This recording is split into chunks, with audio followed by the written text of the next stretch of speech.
नमस्कार। मेरे चैनल में आप सभी का बेहद स्वागत है। क्या आपने कभी यह सोचा है कि माँ कामाख्या को तंत्र की अधिष्ठात्री क्यों कहा जाता है? क्या आपने उस स्थान की कल्पना की है जहाँ ना कोई मूर्ति है, ना आरती होती है, फिर भी ब्रह्मांड की गूंज वहाँ सजीव होती है?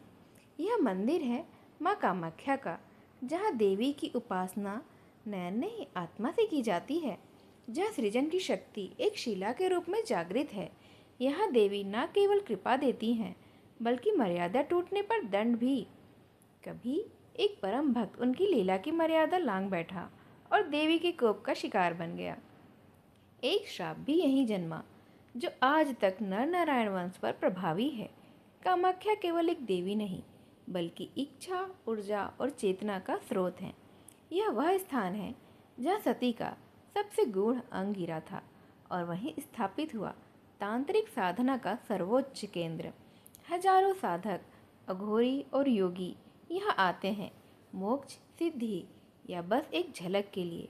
तो आइए यह जानते हैं कि उस गूढ़ रहस्य को, जहाँ इच्छा तप में बदलती है और भक्ति शक्ति में। कामाख्या एक मंदिर ही नहीं है, एक जीवित चेतना है। देवताओं पर ताड़कासुर का अत्याचार बढ़ता ही जा रहा था। कोई भी उपाय नहीं सूझ रहा था। शिव समाधि में लीन थे और उनके बिना कोई समाधान संभव ही नहीं था। देवतागण चिंतित हो उठे। शिव को समाधि से बाहर लाना अनिवार्य हो गया था, परंतु शिव जो सती वियोग में तपस्थ थे, उन्हें ना कोई अप्सरा, ना कोई देवता, ना कोई साधना ही विचलित कर सकती थी। तब ब्रह्मा, विष्णु और इंद्र ने एक निर्णय लिया। कामदेव को चुना गया। प्रेम और आकर्षण के देवता कामदेव हिमालय पहुँचे, जहाँ शिव ध्यान की गहराई में लीन थे। और अक्सर देखा है, उन्होंने चलाया अपना सबसे शक्तिशाली अस्त्र कामबाण। वह बाण ऐसा था जो किसी भी तपस्वी के मन को हिला सकता था। जैसे ही बाण ने शिव को स्पर्श किया, तपस्या भंग हो गई। शिव की आंखें भी खुली, पर यह कृत्य उन्हें अनुचित और अपवित्र महसूस हुआ। तीसरी आंख खुली और एक ही पल में कामदेव भस्म हो गए थे। चारों दिशाएं स्तब्ध, देवता मौन, प्रकृति भी ठहर गई। तभी एक करुण पुकार उठी, रति की। कामदेव की पत्नी रति, वह शिव के चरणों में गिर पड़ी। प्रभु, मेरे स्वामी को लौटा दीजिए, मैं उनके बिना अधूरी हूँ। शिव ने उसकी याचना सुनी। उस प्रेम में कोई छल नहीं था, सिर्फ विरह और समर्पण था। शिव बोले, कामदेव पुनः जन्म लेंगे, परंतु इस बार वे अनंग होंगे। बिना शरीर के समय बीता और कामदेव ने पुनः जन्म लिया, लेकिन यह जन्म पहले जैसा निष्कलंक नहीं था। अब उनके प्रभाव में केवल प्रेम नहीं था, बल्कि उसमें वासना, मोह, लोभ और भोग की छाया भी घुल गई थी। देवताओं ने देखा कि जो शक्ति पहले सृष्टि को गहराई देती थी, अब वही शक्ति मोह, भ्रम और बंधन का कारण बन रही है। यह देख भगवान शिव मौन नहीं रहे। उन्होंने एक दिव्य निर्णय लिया। काम की ऊर्जा को अब संयम और साधना में रूपांतरित किया जाए। शिव बोले, एक स्थान निर्मित हो जहाँ काम भस्म ना हो, बल्कि साधना में रूपांतरित हो। विश्वकर्मा और रति के सहयोग से कामदेव ने शिव के आदेश पर एक पवित्र शक्तिपीठ की स्थापना की।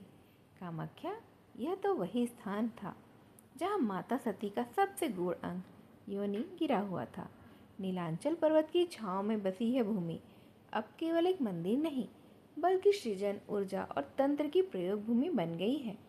यह काम का अर्थ केवल शरीर नहीं, बल्कि वह शक्ति है जो संसार को रचती है, संयम में रहती है और तब से प्रकाशित होती है। आज भी योगी, तांत्रिक और साधक यह अपने भीतर की इच्छाओं को शुद्ध, शांत और जागृत करने आते रहते हैं। काम यदि मर्यादित हो तो सृजन है, और यदि अनियंत्रित हो जाए तब तो विनाश है। यही कामाख्या की आत्मा है, शिव का कामदेव को भस्म करना और फिर उसी शक्ति को कामाख्या के रूप में शुद्ध और साधनीय बना देना। यही दर्शाता है कि संहारक तो वही है जो सृष्टि को नया अर्थ भी देता है, और इस सृष्टि के संतुलन में विष्णु सदैव ही सहयोगी बनते हैं। यह कथा केवल इतिहास नहीं है, यह चेतना है जो हर युग में यह बताती है कि सृजन तभी पवित्र है जब उसमें संयम हो, संतुलन हो। भारत की आध्यात्मिक धरती पर जहाँ भक्ति, योग और तंत्र की धाराएं एक दूसरे में विलीन होती हैं, वहीं पूर्वोत्तर के नीलांचल पर्वत पर माँ कामाख्या का धाम एक ऐसा शक्ति का स्रोत है जिसकी ऊर्जा केवल अनुभूति को ही जगा सकती है और अनुभूत की जा सकती है, समझी नहीं जा सकती है। यह मंदिर कोई साधारण स्थल नहीं, बल्कि तंत्र की चेतना का एक सजीव केंद्र है, जहाँ सदियों से साधक, तांत्रिक और योगी अपने भीतर की अग्नि को दिव्यता में रूपांतरित करने आते हैं। माँ कामाख्या को शक्ति के उन रूपों में भी गिना जाता है जो केवल रक्षा या विनाश की ही नहीं, बल्कि काम इच्छा की अधिष्ठात्री मानी गई हैं। संस्कृत में कामाख्या दो शब्दों से मिलकर बना है, काम यानी कि इच्छा और अख्या यानी अभिव्यक्ति। इसका अर्थ हुआ वह देवी जो इच्छाओं को जन्म देती है और उन्हें मुक्ति और साधना का मार्ग भी प्रदान करती है। पौराणिक मान्यताओं के अनुसार यह वही भूमि है जहाँ देवी सती के शरीर का सबसे रहस्यमय अंग योनि शिव के कंधे से गिरा था, जब उन्होंने तांडव करते हुए सती के अंगों के लिए ब्रह्मांड को विचलित कर दिया था। इसी स्थान पर स्थापित हुआ है कामाख्या शक्तिपीठ, जो कि 51 शक्तिपीठों में सबसे रहस्यमय है और तांत्रिक रूप से प्रभावशाली माना गया है। कामाख्या मंदिर एक ऐसा स्थान है जहाँ कोई मूर्ति नहीं है, बल्कि पूजा होती है प्राकृतिक गुफा में स्थित एक जीवंत योनिशिला की, जो सदैव जल से अभिसिंचित रहती है। इस जलधारा को ब्रह्मपुत्र की गुप्त शाखा माना जाता है।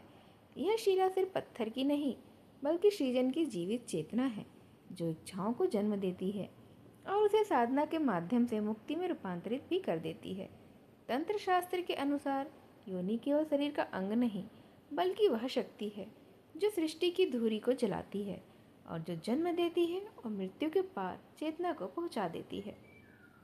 माँ कामाख्या उसी जागृत ऊर्जा की जीवंत मूर्ति है। यह वही स्थान है जहाँ साधक अपनी अहंकार की परतें गलाकर शक्ति से एकात्म हो जाते हैं। कहा जाता है कि इस योनिशिला पर कुछ ऐसे गुण चिन्ह हैं जो केवल अनुभवी तांत्रिकों को ही दिखाई देते हैं, वह भी केवल विशिष्ट अनुष्ठानों में ही। यह अनेक गुप्त शमशान साधना स्थलों का उल्लेख भी मिलता है, जहाँ केवल अघोरी ही रात्रि में प्रवेश कर सकते हैं।